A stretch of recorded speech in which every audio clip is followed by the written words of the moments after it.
it's also the culture of India. And beyond the culture of India, it's the culture of the philosophical culture of oneness. You talked about it. And for me, poetry is deeply mystical. It's not about, of course, you can write about mundane things and and whatever happens in life with a poem, but the purpose of poetry is introspection. And if it does not get you closer to the inner truth, your own inner truth, then it's, it's lost. The purpose of it is lost. How did you realize you were a poet? Well, I'm still not sure if I am a poet in that sense, but see, I've been interested in literature and poetry from a very young age. Yeah. I had a reading habit inculcated in me, particularly by my mother at a very young age. So I used to read all sorts of things. I read, Yes. all genres of books, fiction, non-fiction, poetry, Yeah. etc. Yeah. A lot of it in English. So at some point of time, I felt that there are these great poems which we all remember having either read them in a kindergarten or at an early age.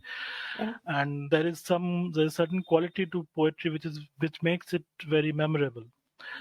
And if you ask somebody to recollect what they've read long back, they won't be able to recollect lines from a novel, but yes, they may be Yes. able to recollect some lines from a poem.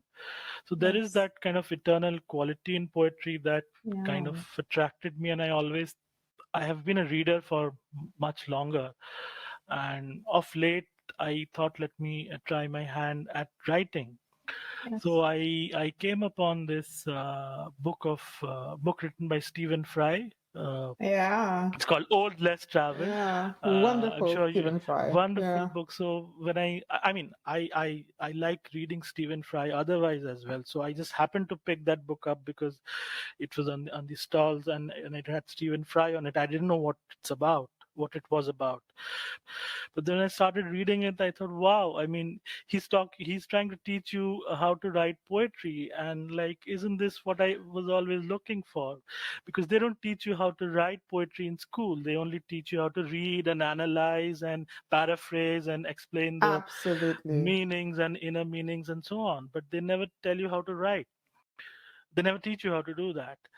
So and the way Stephen Fry takes you through step by step, it makes it seem so easy, Yeah. like a cakewalk. So yeah, Yes. that was the starting point, and then it was then thereafter it was about picking up a theme or a subject here and that you like, and then start writing, and then writing one more and more, and then getting better at it.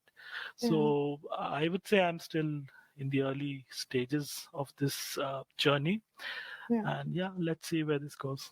The early stages of your journey are pretty awesome. That's a great Oh, beginning. So in France, there's this tradition of um, I call them the sacred triad: Baudelaire, Rimbaud, and Victor Hugo. And right. so at school, what you described is true. When we were at school, you are taught that poetry is basically these three guys and some others like Vigny and stuff. But yeah. Right. And so if you don't, you have to live up to the expectations of their writing. Otherwise, you're not a poet. And at some point, I found out this, it was like a dictature or something. I was like, why? Why can I just write my poems and be a poet? But somehow, my own spiritual life led me to that. I'm an initiate of a tradition, a spiritual tradition of Kashmiri Shaivism. And so Okay. we have, yeah, and so there's this tradition of master and disciple, which means that you do not become a mystic like that. You have to be trained into that. And when I Absolutely. thought about poetry, I thought it was the same. You have to be trained in poetry and you have to have masters you look up to in poetry. Otherwise, you're just doing nonsense. So In the beginning, it was very, very difficult for me to accept that because everybody was busy doing something else. And then I realized that what France is actually doing, and I suspect a few European countries as well. I'm thinking about Germany, who is also a tradition of great poets, and uh, even more than Germany, because the Germans are more, they're more cerebral. But I'm thinking of Italy.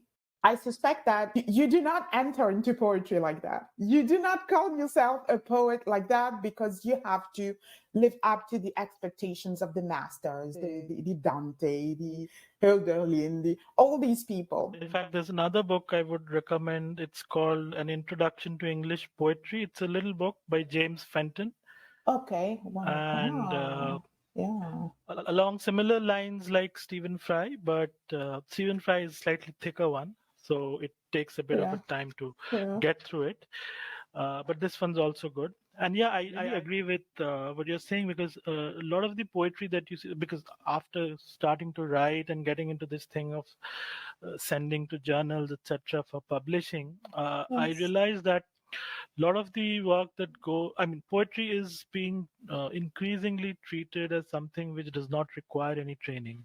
Yes. It's no longer a craft, it's no longer an art, it's no longer a skill that needs to be developed. There's a thought, and maybe there is a merit to that thought, that it's just an outpouring of what you're thinking about, and any structure or any rules that you put around your writing kind of inhibits that free flow, and hence you should just write without thinking about any rules of the craft. But I personally don't subscribe to that. I mean, if you read a lot of the things that you find on Instagram, you will find that, is this a poem, or is this a quote, or is this just a passing wisp of thought? I mean, how do you categorize this? Is it even literature? So, because I mean, I think it's an art form. In fact, I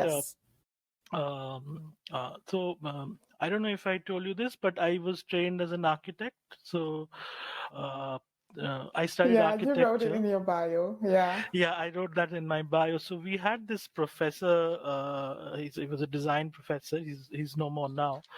Who used to talk about these various levels of abstraction when it comes to art. Oh yeah, wonderful. So he would say that when he would teach design, he would say that architecture is at relatively the lowest level of abstraction, because you can see it. I mean, there's a visual aspect to it. There is a tactile aspect to it, which is you can feel it, and there's a spatial aspect to it that you can roam around and experience it. So the designer has so many tools to convey what he or she wants to convey. The next level, or the next higher level of abstraction, he would say, is sculpture, because there there's a visual aspect, and you can also maybe feel the statue that is there. And then the next level is painting, which is there's only visual aspects, so you only have the visual medium to communicate your thought, and that is how much limited your tools become.